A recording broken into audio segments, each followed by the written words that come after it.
So what inspired you to write your book, and how do you hope it will impact and benefit the readers? So what inspired me, the name of my book is Investing Made Easy, A Family Affair. My grandchildren and the children I work with in my nonprofit actually inspired me. It started off as an adult book. I was writing for adults in order to give them some practical steps on how to get to the point of where you are actually leaving wealth. Because at the end, that's what it ends up with.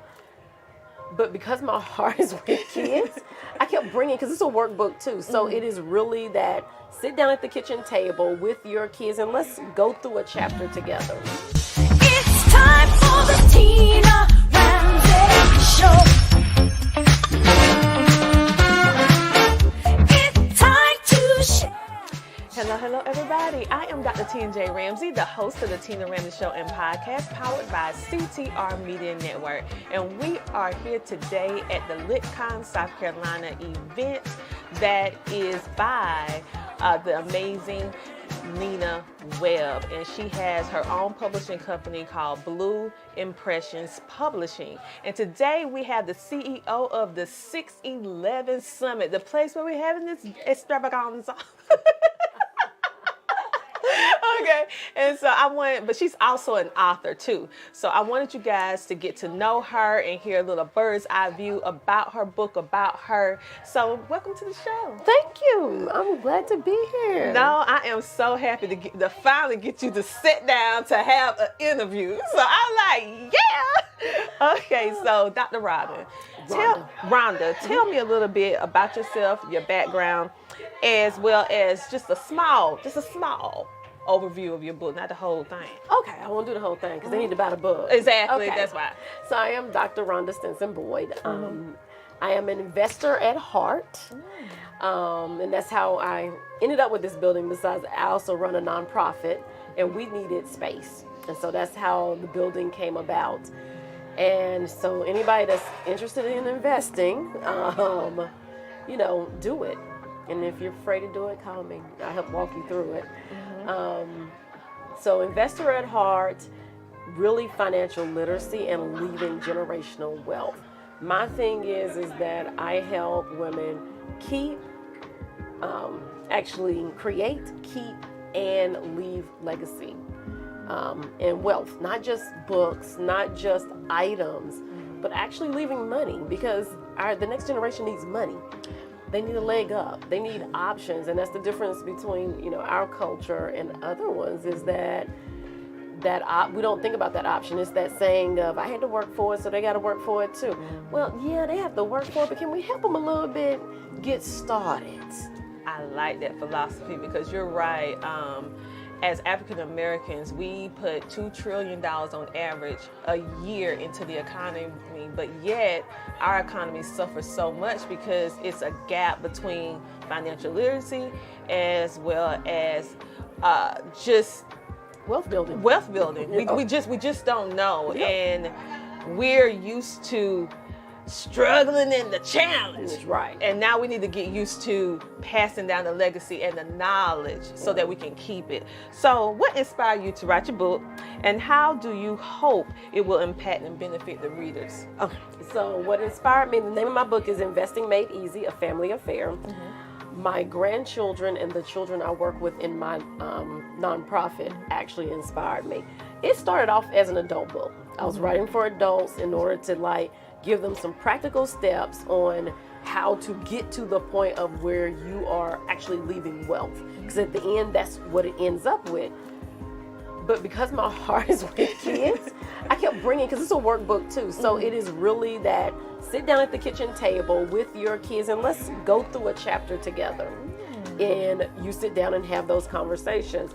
I saw a study, 1 out of 5 women actually talk about money with their family and friends. So we're not even talking about, and that includes investing, saving, money, anything.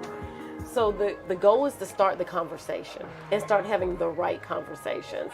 Because again, we look at debt, we talk about debt a little bit, but we don't talk about debt. We try not to. It's a 4-letter word, which we feel like it is a sin to be in debt because we're supposed to be the lenders and not the borrowers. But when we do it, it's like I tell them, like, you had your fun, so now let's clean it up.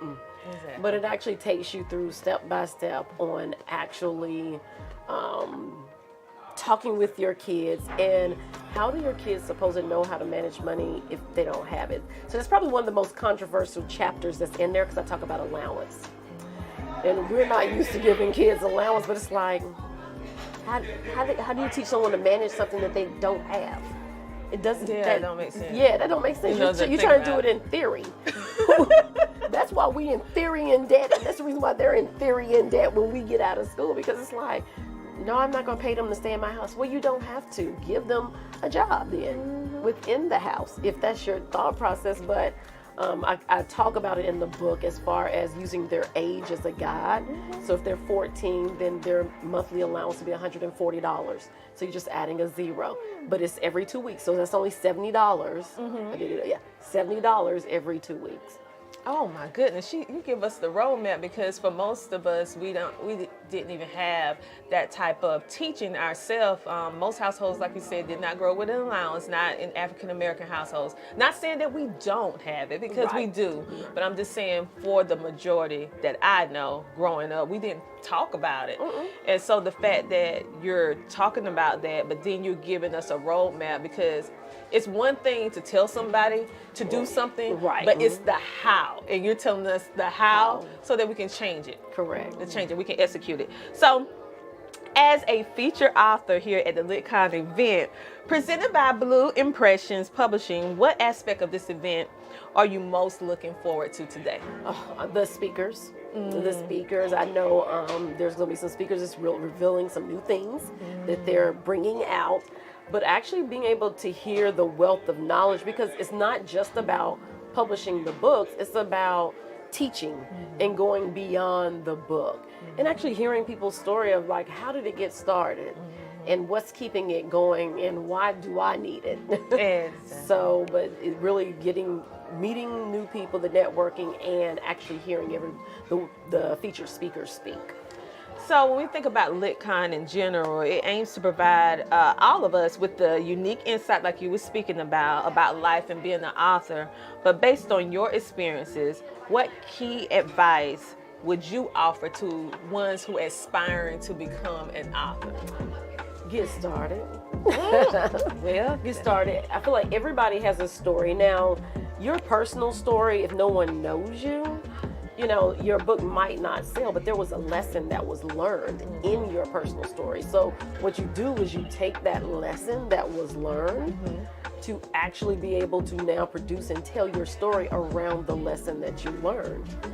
And then get a mentor. I mean, when I did this, it was so this one is on my own. My first one was a collaboration book, but I was invited. I saw somebody post a flyer on Facebook, because I'm with Book Profits Club, and someone posted a flyer, and I knew who the person was, and I'm like, I know she don't do no shady stuff, so it was like, oh, let me try it.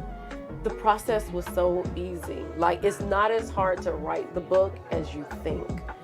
Part of it is just getting started, and it shouldn't take you all day. And there's people that's writing books within 3 days if you sit down and actually do it. But your story is your story, and there's lessons behind your story. So there's always a lesson behind everything that we've done, because this was behind a lesson too. Like, and I'll talk a little bit about it when I talk, but yeah. All right. Well, Dr. Ronda, I am so excited about this particular book, because it's one thing to make the money, but we want to keep the wealth. Correct. Two different things. That is. Anybody can make money, but how do you keep the wealth and pass it on? Because you gave me a statistic yesterday, which I thought was remarkable, when you said that we can leave our children all of this legacy, but what happens? Yeah, and within 2 to 3 years, it's gone. Yeah, so if you're not teaching your kids, you can leave $1 million policy. If they split it up and don't know how to manage it, they're going to lose it. And even though they might have bought a house in cash, did you tell them it's taxes that they still got to pay on it? That part. So yeah, so it's like, it's those little things that, when you come into it, mine was a lesson. Too. Mine was birthed out of a lesson that I could have did something better, but when you know better, you do better. Exactly. And that's what it takes. Well, Dr. Ronda, I want to thank you so much for giving me some time to sit down. You guys, you'll be seeing me over here at the 611 again. Listen, if you are a business and you're looking for a space here in Columbia, South Carolina, give Dr. Ronda a call. Yes. And make sure to let her know that you saw it on Tina Ramsey show. All right, so thank you so much for stopping by, and I am so excited about this book in particular because anything dealing with lasting legacy, I'm all over. Yes. So anything else you want to share with our audience before we go? Yeah, well, I want to give my contact information on how to get in contact with me. You can contact me at www.bankonyourselfebook.com. By going there, you'll get my free masterclass when you go there. But if you want to order the book, you can order the book from there, but you can get in contact with me there. And again, that is www.bankonyourselfebook.com. All right. Thank you so much for You are stopping by. welcome. Thank you. I'll talk to you later. Okay. Bye.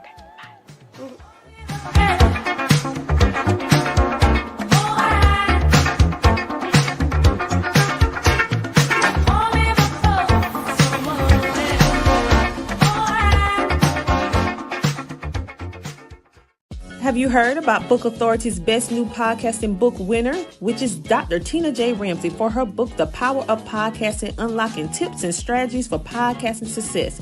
This book is your podcasting coach in a book. She is sharing so many strategies. This book reached #1 twice on Amazon for new release and best-selling book. So go ahead to ctrmedianetwork.com to purchase your copy today, or simply place your order on amazon.com today and unleash the power of podcasting. CTR Media Network is now accepting new podcasters to join our growing network that's reaching 350 million global listeners. Have you heard? CTR Media Network offers podcast production, podcast training, distribution, and product placement. Book us for your next event or schedule an interview with CTR Media Network podcasters today. To learn more, go to ctrmedianetwork.com.